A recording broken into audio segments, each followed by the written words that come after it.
একদিন বিশ্বনবী বললেন, বান্দার কোনো হক আল্লাহ কোনোদিন ছেড়ে দেয় না। আল্লাহর হক আল্লাহ মাফ করে, বান্দার হকের মাফ নাই। যদিও আমি নবী, আমার উপর যদি কোনো হক থাকে বলো, আমি দিয়ে দেব। কোন সাহাবী দাঁড়ায় না। এক সাহাবী দাঁড়িয়ে বললেন, নবী, যুদ্ধের ময়দানে চাবুক চালানোর সময়, লাঠি চালানোর সময় এক কাফেরকে মারতে যে আপনার লাঠির বাড়ি আমার পিঠের মধ্যে পড়েছে। আপনি যেহেতু এই কেসাসটা আদায় করতে চান, আপনার পিঠে আমি লাঠির বাড়ি মেরে এটারে শোধবোধ করে দিতে চাই। সাইয়েদনা ওমরে ফারুক হাতের জামা এরকম পড়তে শুরু করছে, আয় এদিকে আয়, তোরে শোধবোধ করাই। বিশ্বনবী বললেন, ওমর রাখো, এটা বান্দার হক, মিটাতে দাও। বিশ্বনবী বললেন, আসো, তুমি এসে আমার পিঠে লাঠি দিয়ে চাবুক দিয়ে বাড়ি মারো। সাহাবী বলে, ও নবী, তখন দুর্ভিক্ষের সময়ের যুদ্ধ ছিল, আমাদের গায়ে জামা ছিল না। যখন আপনি আমার চাবুকটা পিঠের মধ্যে মেরেছেন, আমার পিঠে তখন জামা ছিল না। আপনি যদি যথা নিয়মে কেসাসটা আদায় করতে চান, আপনার জামাটা খুলেন, খালি পিঠের মধ্যে বাড়িটা মারিস। এবার আর ওমরে ফারুককে ধরে কে?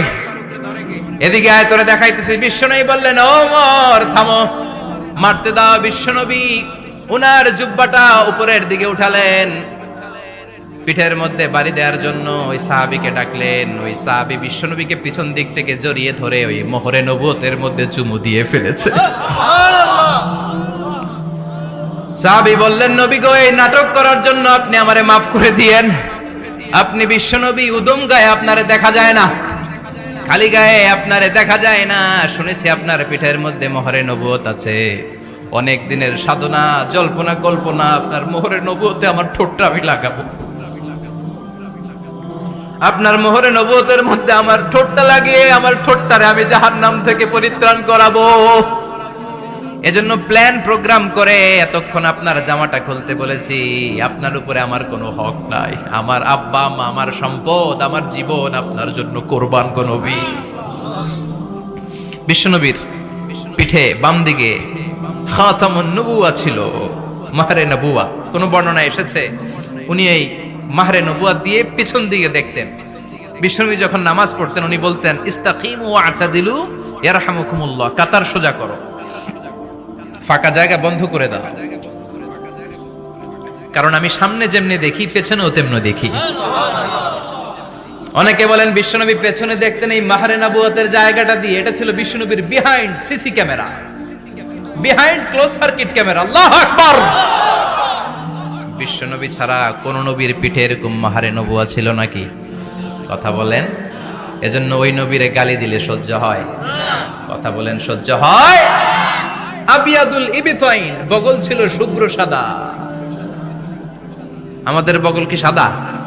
দুর্গন্ধ, কুৎসিত, কালো, তাই না? বিশ্বনবীরটা কালো? কথা কন, শুভ্র সাদা। আমরা দোয়া করি এভাবে। বিশ্বনবী মাঝে মাঝে দোয়া করতে করতে, বৃষ্টির জন্য যখন দোয়া চাইতেন, আরাফার ময়দানে যখন দোয়া চাইতেন, দোয়া করতে করতে হাতটারে উপরের দিকে করতেন। সবাই এরকম হাত তোলেন, সবাই হাত তোলেন। বিশ্বনবী মাঝে মাঝে আবেগের চোটে এইখান থেকে হাতটা এই জায়গায় নিয়ে যেতেন। সুবহানাল্লাহ।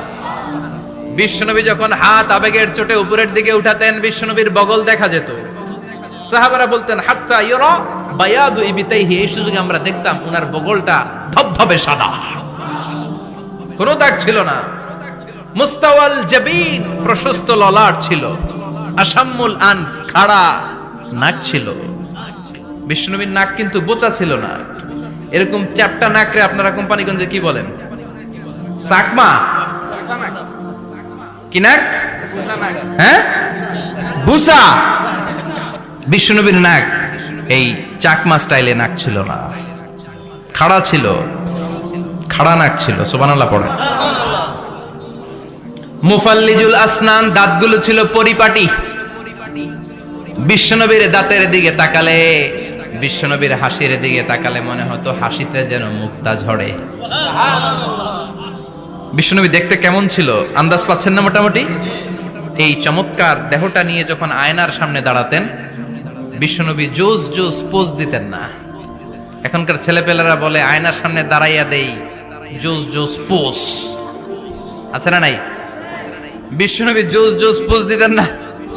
বিশ্বনবী আয়নার সামনে দাঁড়িয়ে বলতেন, আল্লাহুম্মা হাসানতা খালকি ফাহসিন খুলুকি ও আল্লাহ, আমার চেহারাটা যেমনি আপনি সুন্দর বানিয়েছেন, আমার হৃদয়টারেও সুন্দর করে দেন।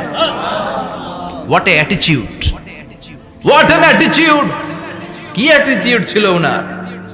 আমরা আয়নার সামনে সেজে পড়ে দাঁড়ালে চুলকে সাইজ করি, পাং করি, স্টাইল করে, ডিজাইন করি। বিশ্বনবী সুন্দর চেহারাটা নিয়ে যখন আয়নার সামনে দাঁড়াতেন, বলতেন আল্লাহ, আমার চেহারাটা যেমনি সাদা, হৃদয়টারেও সাদা করে দেন।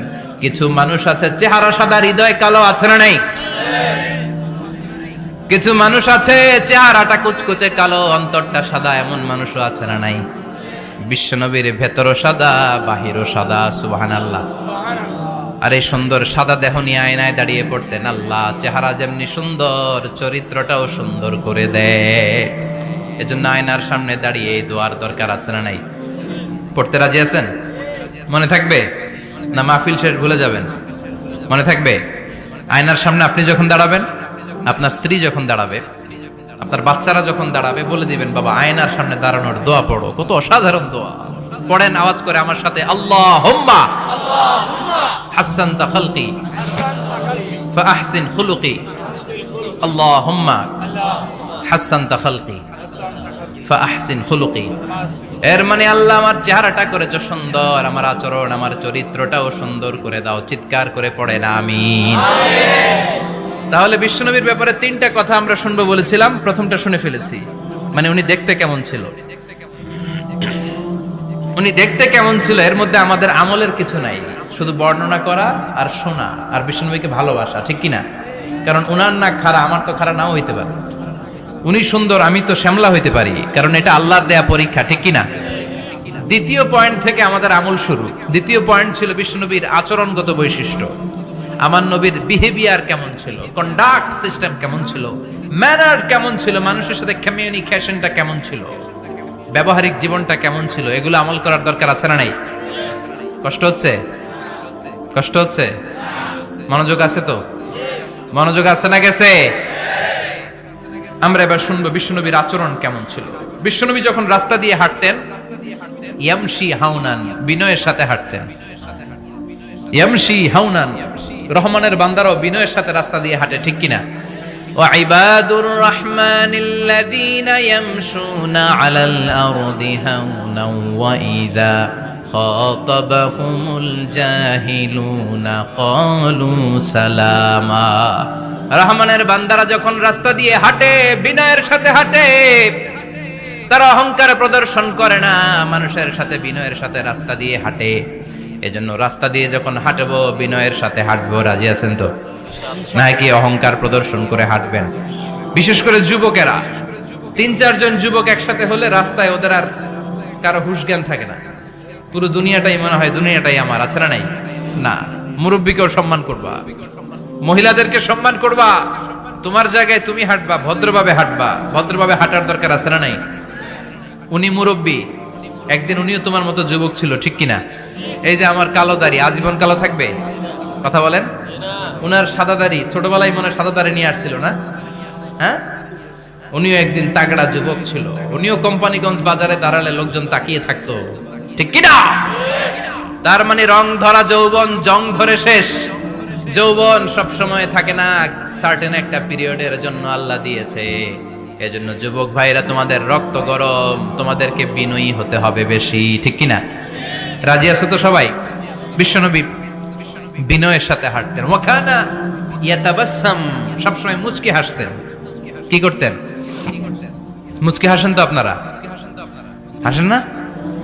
মুচকি হাসবেন, কারণ মুচকি হাসতে পয়সা লাগে না। লাগে?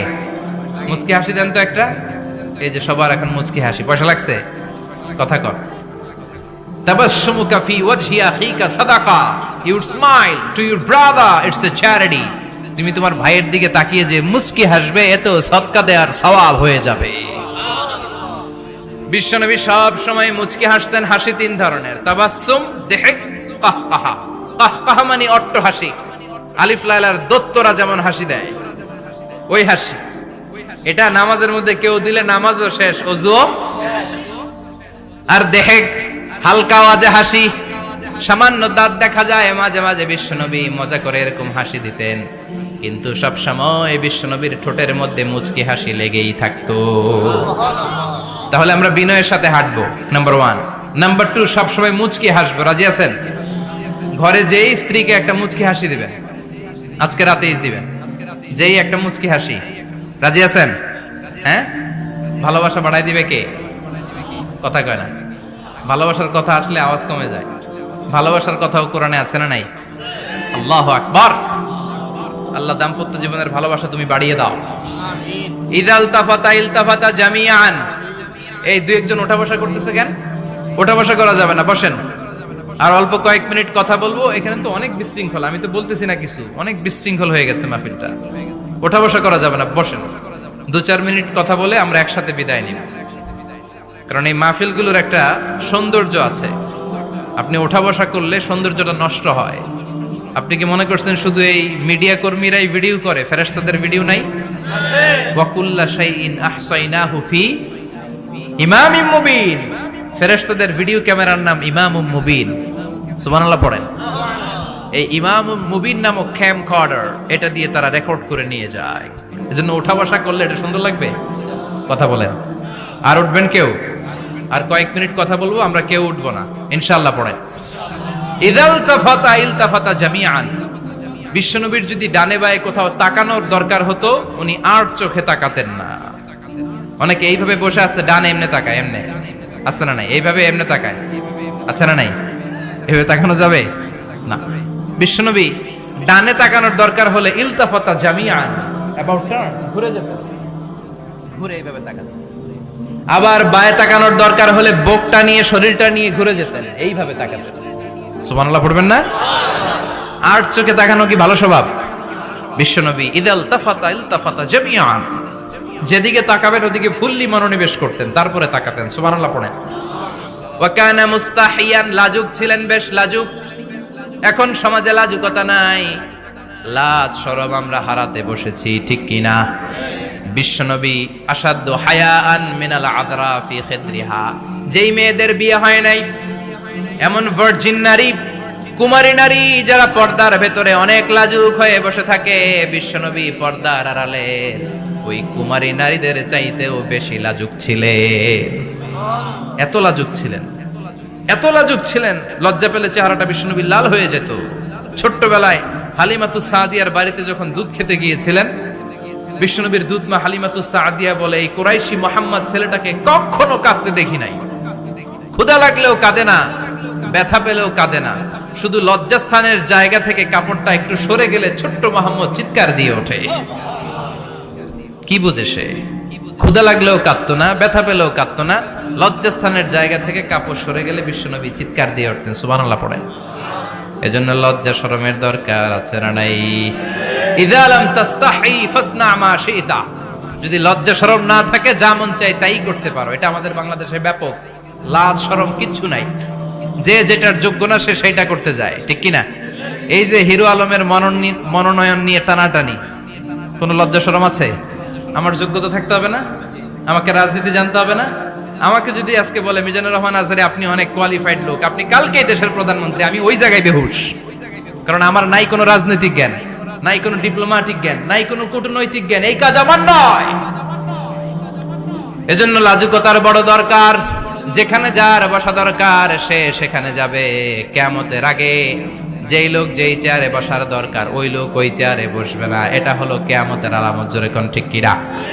সভাপতি হওয়ার যোগ্যতা নাই, সভাপতি হয়, আছে না নাই? সেক্রেটারি হওয়ার যোগ্যতা নাই, সেক্রেটারি হয়, এরকম সমাজে আছে না নাই? নেতা হওয়ার যোগ্যতা নাই, নেতা হয়, আছে না নাই? সবগুলো কিয়ামতের আলামত। আমার বিশ্বনবী এমন লাজুক ছিলেন, বিশ্বনবীর মতো এমন লাজুক নবী আর কেউ ছিল নাকি? কথা বলেন। ওয়া কানা আসহাবুল মাইমানা, বিশ্বনবী ডানপন্থী ছিলেন। কি পন্থী? কি পন্থী? মুষ্টিবদ্ধ ডান হাতটাকে এরকম উপরের দিকে করেন আর চিৎকার করে বলেন, বিশ্বনবী কোন পন্থী ছিল? আমরা কোন পন্থী? জান্নাতে কারা ঢুকবে? কোন বামপন্থীর স্থান জান্নাতের ভেতরে হবে? চিৎকার করে বলেন, কোন নাস্তিক জান্নাতে ঢুকতে পারবে? এজন্য নবীদের মতো ডানপন্থী হতে হবে। জোরে কোন ঠিক কিনা? বিশ্বনবী সব ভালো কাজগুলো ডান দিক দিয়ে করতে পছন্দ করতেন। জামা পরলে ডান দিক দিয়ে, খাবার বিতরণ করলে ডান দিক দিয়ে, মুসাফা করা শুরু করলে ডান দিক দিয়ে ভালো কাজ বিশ্বনবী পছন্দ করতেন। সুবহানাল্লাহ পড়েন। আসহাবুল মাইমানা, বিশ্বনবী মেহমানদারি করতে পছন্দ করতেন। আমরা করি তো? মেহমানদারি করান? মেহমান ঘরে আসলে ভালো লাগে? খারাপ লাগে কার কার দেখি? সবার ভালো লাগে, কিন্তু আমরা অনেকে খুশি হই না। মেহমান আসলে নাখোশ হই, নিজেই খাইতে পাই না। মেহমান আইছে কে? খাওয়ামু কইতে, খাওন নাই, যেন ও খাওন বানাইছে। খাওন পাঠায় কে? রিজিক দেয় কে? গোটা বিশ্বের সবাই মিলে আমরা একটা চাল বানাতে পারবো নাকি? ও মিয়া চাইনিজ চাউল না, চাইনিজ ডিম না, ওগুলা সবাই পারে, ঠিক কিনা? আল্লাহর বানানো ন্যাচারাল চাল, গাছের মধ্যে হওয়া যেই চাল, ধান আল্লাহ তৈরি করেছে, এরকম ধান, এরকম একটা পেয়ারা, এরকম ছোট্ট একটা কমলার টুকরা গোটা বিশ্বের সবাই মিলে বানাতে পারে নাকি? এজন্য রিজিকের মালিক কে? মেহমান আপনার রিজিকে ভাগ বসাতে আসে না, সে তো তার রিজিক নিয়ে আসে, সে আরো এসে আপনার রিজিকে বরকত ঢুকিয়ে দিয়ে যায়। চিল্লা এখন ঠিক কিনা? কারণ আমরা বরকতে বিশ্বাসী। বরকত বিশ্বাস করেন? 5 লাখ টাকা মাসে কামায়, ডাইন হাতে বা হাতে, আছে না নাই?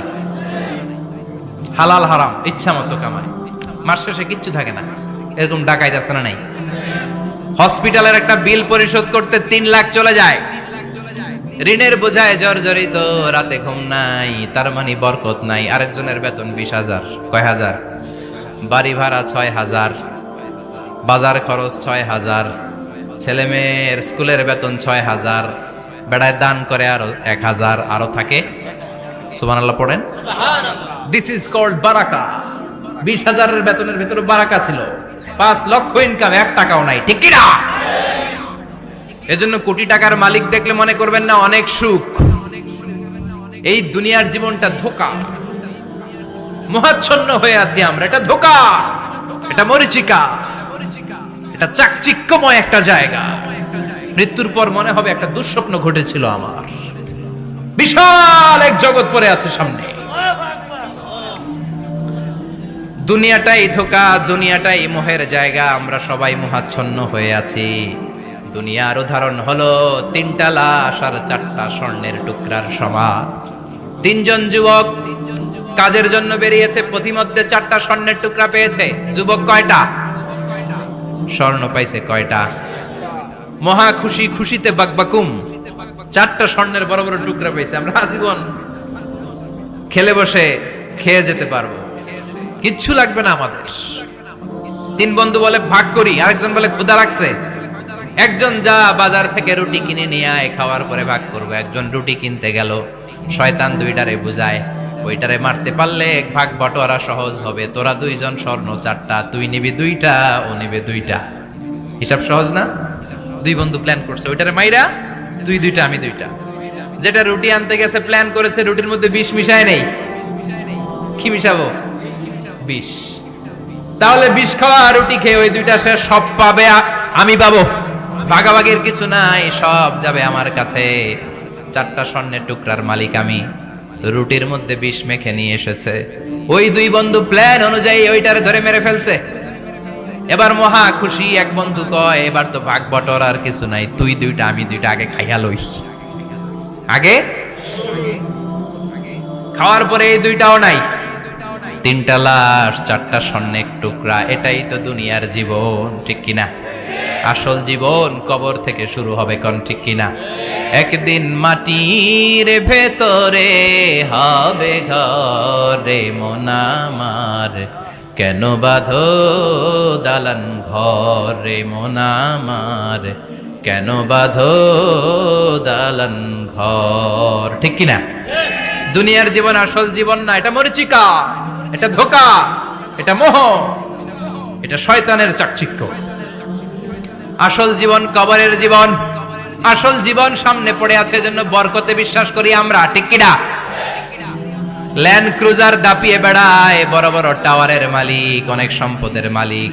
এটা দেখেই মনে করবেন না অনেক সুখে আছে, ঘরে যেয়ে দেখেন কোনো সুখ নাই, ঠিক কিনা?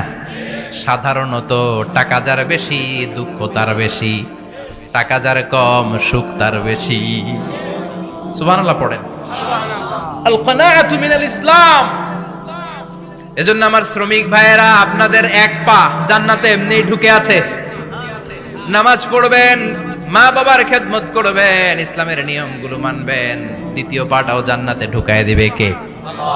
আর যারা কোটি কোটি টাকার পাহাড় বানিয়েছে, ওদের হিসাবের ফিরিস্তি অনেক বড়। বিশাল বাড়ির মালিক, ল্যান্ড ক্রুজার চালায়, সাব্রোলেট চালায়, পোরশে, ফারারে, ল্যাম্বরগিনি চালায়, আছে না নাই? ঘরে সুখ নাই, রাতে ঘুম নাই, টেনশন আর টেনশন, 4টা ট্যাবলেট খেয়ে আধা ঘন্টা ঘুমাতে পারে না, এরকম ধনী আছে না নাই? সব ধনীরা আবার এক পাল্লায় মাইপেন না। হালাল পন্থায় মাথার ঘাম পায়ে ফেলে যেই ধনী ব্যবসায়ীরা বড় লোক হয়েছে, ওদের ঘরে ঠিকই শান্তি আছে। তার মানে টাকা যার বেশি, ওষুধ তার বেশি, কিচ্ছু খেতে পারে না। দেখবেন ধনীদের খাবারের ডায়েটে থাকে ভেজিটেবলস আইটেম, ঠিক কিনা? এমনি হজম হয় না, আবার ডাক্তারের কাছে গেলে বলে কিচ্ছু খাবেন না, খালি ঘাস খাবেন। কি খাবেন? মানে ভেজিটেবল খাবেন, সবজি খাবেন তো সুস্থ থাকবেন, আছে না নাই? ঘুম নাই, শান্তি নাই। এই যে কোম্পানিগঞ্জ বাজারের যারা কুলি মজুর শ্রমিক, এদের ঘুমে ঝামেলা আছে? কথা বলেন। ধনী পয়সাওয়ালা কোটিপতি, সে ঘুমের ট্যাবলেট খায়, ঘুমের জন্য যে ট্যাবলেট লাগে রিকশাওয়ালা ওইটাই জানে না, ঠিক কিনা? 1000 কোটি টাকার মালিক হলে বাড়ি কিনা যায়, গাড়ি কিনা যায়, সুখ কিনা যায় না। কোম্পানিগঞ্জ বাজারে সুখ বিক্রি হয় এমন দোকান আছে নাকি? কথা কন, একটাও নাই। কি করলেন আপনারা? সুখের দোকান দিতে পারলেন না? কি আজীব তামাশা! টাকা দিয়ে সুখ কিনা যায় না, গাড়ি কিনা যায়, বাড়ি কিনা যায়, কিন্তু সুখ নো ওয়ে, কেনা যায় না। টাকা হলে জাজিম কিনা যায়, বালিশ কিনা যায়, ঘুম কিনা যায় না। ঘুম কিনা যায়? ফার্মেসিতে ডাক্তারের কাছে যে যদি বলেন 2000 টাকার ঘুম দেন, দিবে? ডাক্তার কি বলবে? ধুরু মিয়া, আমারই ঘুম আসে না, তোমারে আমি ঘুম বিক্রি করব। আচ্ছা না নাই? শ্রমিক ভাই, রিকশাওয়ালাদের ঘুমের ঝামেলা নাই, যেখানে রাই তো ওইখানেই, যেখানে রাই তো ওইখানেই কাই। ওর মাথা লাগতে দেরি বিছানায়, নাক ডাকতে দেরি হয়, ওর নাকের ডাকের আওয়াজে ট্রাকের ইঞ্জিনও ফেল, ঠিক কিনা? এজন্য আমরা বরকতে বিশ্বাসী। অল্প খাবো, অল্প পড়বো, অল্প জমাবো, অল্পের ভেতর বরকত দিয়েছে কে? এজন্য মেহমান আসলে বিশ্বনবী খুশি হতেন, আমরাও মেহমান আসলে খুশি হব। রাজি আছি না নাই? সবাই রাজি? মেহমানদারি করাবেন তো? এরপরে বিশ্বনবী ইনসাফ করতেন। কি করতেন? ইনসাফ করতেন। বিচার করার সময় বিশ্বনবী ইনসাফ করতেন। গোটা বিশ্বকে ইনসাফ শিখিয়েছেন বিশ্বনবী। আমাদের দেশেও তো ইনসাফ হয় না? হাইকোর্টে, সুপ্রিম কোর্টে, গ্রাম্য সালিশে আছে, আছে। আহকামুল হাকিমিনের দরবারে সবগুলো বিচার আবার বসবে। চিল্লায় বলেন ঠিক কিনা? অমিয়া দুনিয়াতে বিচারপতি বিচারের রায় দেয়, ওই বিচারপতিরও বিচার আছে না নাই? সবচেয়ে বড় বিচারপতির নাম কি? বিশ্বনবী ইনসাফ করে গোটা বিশ্বকে দেখিয়ে গেলেন কেমন করে বিচার করতে হয়। বিশ্বনবীর কাছে কখনো বিচার আসলে বিশ্বনবী দুই পক্ষের কথা শুনে রায় দিতেন। পড়েন সুবহানাল্লাহ। সব সময় দুই পক্ষের কথা শুনে রায়। এখন কি দুই পক্ষকে সমান প্রিভিলেজ দেয়া হয়? কথা বলেন। কারণ কোরআন দিয়ে বিচার হয় না। কোরআন দিয়ে বিচার হোক আমরা চাই কি চাই না? আমার সংসদ ভবনের ভেতরে কোরআনের আইন দিয়ে সংসদ ভবন কায়েম হোক আমরা চাই কি চাই না? সেনাবাহিনীর ভেতরে দরবার হলগুলোতে যখন আলোচনা বসে কোরআন মাঝখানে থাকবে, চিল্লায় বলেন ঠিক কিনা? দেশের সবগুলো ক্যান্টনমেন্টের ভেতরে কোরআন থাকার দরকার আছে না নাই? সবগুলো আদালতের ভেতরে কোরআন থাকার দরকার আছে না নাই? কোরআনের আইন অনুযায়ী আমার দেশের সব নিয়ম কানুন চলবে আমরা চাই কি চাই না? এই কোরআনের আইনের বিরুদ্ধে যদি কোনো আইন পাশ করা হয়, আমরা ওই আইনের বিরুদ্ধে চিৎকার করে বলেন ঠিক কিনা? আমরা এই কোরআনের জন্য সব বাজি রাখতে রাজি আছি। আমরা জীবন বাজি রাখতে রাজি আছি। আমরা দেহের তাজা রক্ত বিলিয়ে দিতে রাজি আছি। জোরে বলেন ঠিক কিনা? কোরআনের জন্য কে কে ময়দানে থাকতে রাজি আছেন? হাত উঁচু করে আল্লাহর দেখা।